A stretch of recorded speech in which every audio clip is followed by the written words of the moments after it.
start with breaking news this midday. There are initial reports of an active shooter situation at Norfolk Naval Shipyard. Let's get right to NNSY's Marielena Balouris outside the shipyard gates in Portsmouth right now.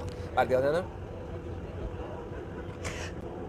Hey, Don, Jen, yeah, we're hearing that there are some reports of an active shooter here at the Norfolk Naval Shipyard, and people who are at the shipyard are being told to shelter in place. And the people who are trying to get to work on the shipyard today, you can see they are currently not being left in. So we heard about these initial reports of an active shooter from the Norfolk Naval Shipyard's Facebook account. Like I mentioned, they said if anybody is on the shipyard right now, they should be sheltering in place. People are not being allowed on the shipyard grounds at this point, and they also posted that this is not a drill. Now, we have learned from Portsmouth police they believe this is a false alarm, but of course they are still investigating. We have seen a number of police cars coming to the shipyard and leaving it and moving all around the surrounding areas here. So we've heard that a SWAT team is going to be responding at some point today, and like I mentioned, we have seen a law enforcement presence around the Norfolk Naval Shipyard.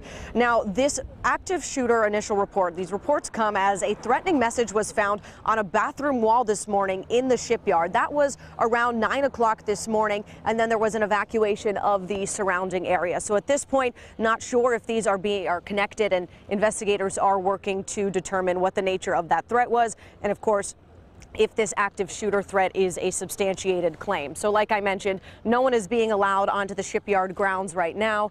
People there are being asked to shelter in place. We have learned that there was an initial report of an active shooter at the Norfolk Naval Shipyard. So at this point, police are investigating. Like I mentioned, we've seen police here. So we are working to find out what the nature of this active shooter report might be.